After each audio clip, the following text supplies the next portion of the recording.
عامدا ومصليا أما بعد. قال النبي صلى الله تعالى عليه وسلم: علماء أمتي كأنبياء بني إسرائيل، أو كما قال صلی اللہ علیہ وسلم. میرے محترم بزرگوں، عزیز و بھائیوں، جو حدیث مبارکہ میں نے پڑھی ہے، چھوٹی سی ایک حدیث کا ٹکڑا، اس میں علماء کا مقام اور درجات کو بیان کیا گیا ہے. اللہ کے نبی صلی اللہ علیہ وسلم ارشاد فرماتے ہیں کہ میری امت کے علماء بنو اسرائیل کے انبیاء کے مانند ہیں. انبیاء تو انبیاء ہوتے ہیں، نبی تو نبی ہوتے ہیں. ان کے مقام اور مرتبہ کو کوئی بھی بڑا سا بڑا عالم اور ولی نہیں پہنچ سکتا ہے.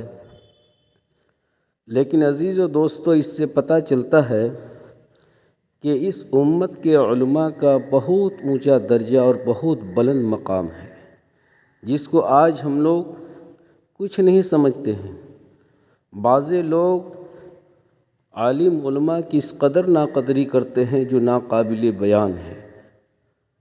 ان سے بدتمیزی کرتے ہیں، حقیر و ذلیل کرتے ہیں، اور منہ میں جو آتا ہے ان کے خلاف بک دیتا ہے.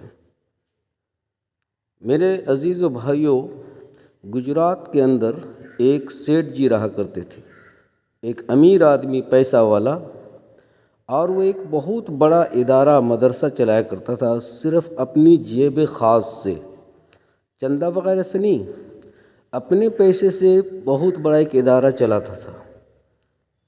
20 سال 25 سال ہو گیا چلاتے ہوئے. لیکن انہوں نے غور و فکر کیا، اس سیٹھ جی نے، اس پیسے والے امیر آدمی نے، کہ میری نسل میں آج تک کوئی حافظ اور عالم نہیں بنا. میں مدرسہ چلاتا ہوں، میں خرچہ کرتا ہوں، میں اپنے حلال روزی سے، کمائی سے جو ہے مدرسہ چلاتا ہوں، لیکن میری ہی نسل جو ہے اس بابرکت اور عظیم الشان علم سے جو ہے محروم ہے. اس کی وجہ کیا ہے؟ انہوں نے وجہ تلاش کرنے کے لیے، وجہ پوچھنے کے لیے اس زمانے کے عارف باللہ شخص قاری طیب صاحب، محتمم دارالعلوم دیوبند، ان کی خدمت میں پہنچا اور عرض کیا کہ حضرت، میں اپنے خاص جیب سے مدرسہ چلایا کرتا ہوں، اپنے انکم سے، اپنے پیسے سے، حلال کمائی سے گجرات کے اندر ایک ادارہ چلاتا ہوں. لیکن افسوس کی بات ہے کہ میری نسل میں آج تک کوئی حافظ عالم نہیں بنا ہے. بس میں یہی عرض لے کر آپ کی خدمت میں آیا ہوں، آخر اس کی وجہ کیا ہے؟ قاری طیب صاحب رحمۃ اللہ علیہ نے فرمایا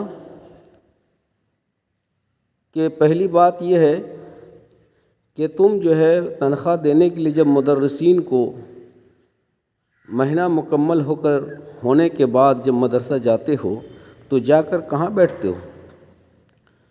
اس سیٹھ صاحب نے کہا کہ مدرسے میں نے ایک اپنا آفس بنا رکھا ہے، اور جب مہینہ پورا ہوتا ہے تو مہینے میں میں ایک مرتبہ مدرسہ جاتا ہوں، اس آفس کے اندر بیٹھتا ہوں، اور پھر جو ہے علماء کو بلاتا ہوں. سب آتے ہیں، جتنے بھی مدرسین ہیں، معلمین ہیں، ملازمین ہیں، اور ایک لائن سے سب کو تنخواہ جو ہے دینا شروع کر دیتا ہوں. تنخواہ کس طرح دیتے ہو؟ تو اس نے کہا، اس پیسے والے نے، اس امیر آدمی نے جو مدرسہ چلاتا ہے، کہ پیسے میں کیسے دوں گا، ہاتھ سے دیتا ہوں. حضرت مفتی حضرت قاری طیب صاحب رحمۃ اللہ علیہ نے پوچھا کہ ان کا ہاتھ کیسے رہتا ہے، تمہارا ہاتھ کیسے رہتا ہے جب تنخواہ دیتے ہو؟ تو اس امیر آدمی نے کہا کہ حضرت، پیسے جب میں دیتا ہوں، تنخواہ دیتا ہوں، تو مدرسین کے ہاتھ نیچے رہتے ہیں، میرا ہاتھ اوپر رہتا ہے. پھر پوچھا کہ اچھا یہ بتاؤ کہ تم جو ہے جب جاتے ہو وہاں پر پیسے دینے کے لیے، تو وہ لوگ خود اپنے سے آتے ہیں یا تم اس کو بلاتے ہو؟ تو اس سیٹھ صاحب نے کہا کہ میں بلاتا ہوں اپنے دفتر میں. ہر عالم کو بلاتا ہوں اور بلانے کے بعد اس کا حق المحنت معاوضہ تنخواہ جو ہے دے دیتا ہوں۔ قاری طیب صاحب رحمۃ اللہ علیہ نے فرمایا بس یہی وجہ ہے کہ تمہارے خاندان، تمہارے رشتہ دار جو ہے علم سے محروم ہیں، تم عالم کی توہین کرتے ہو۔ اگر تم چاہتے ہو کہ ہمارے رشتہ دار میں، خاندان میں کوئی عالم حافظ بنے، تو تم جو ہے جب بھی تنخواہ دینے کے لیے جاؤ تو تم آفس میں ان کو مت بلایا کرو، تم جو ہے سلام کرتے ہوئے ان کے حجرے میں، روم میں گھس جاؤ، اور جانے کے بعد پیسے جو ہے تم لفافے کے اندر بند کر کے اس کے ہاتھ میں تھماؤ۔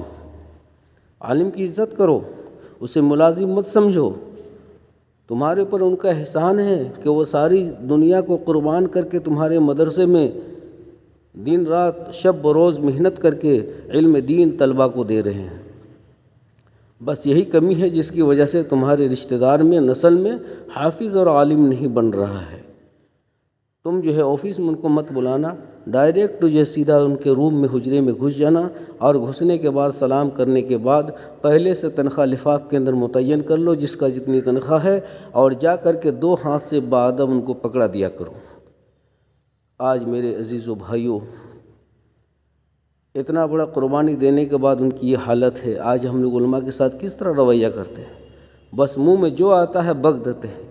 بعض لوگ تو اماموں کو جو ہے غلام سمجھنے لگتے ہیں، ذرا ذرا سی بات پر ان کی پکڑ کر لیتے ہیں، 1 سیکنڈ اگر آگے پیچھے ہو گیا تو بس تاک جھاک شروع کر دیتا ہے، اور وہ سوچنے لگتا ہے کہ یہ انسان نہیں ہے، یہ فرشتہ ہے، ان سے غلطی ہو ہی نہیں سکتی ہے، دیر تاخیر ہو ہی نہیں سکتی ہے۔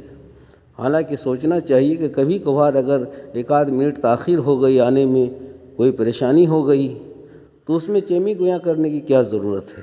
اس لیے میرے عزیز و دوستو، ہم علماء کی، عالم کی، حافظ کی قدر کریں، ان کی عزت کریں، ان کو سلام کلام کریں، اور حقیر اور ذلیل نگاہ سے ان کو نہ دیکھیں۔ اللہ تبارک و تعالی ہمیں صحیح عمل کی توفیق عطا فرمائے، آمین۔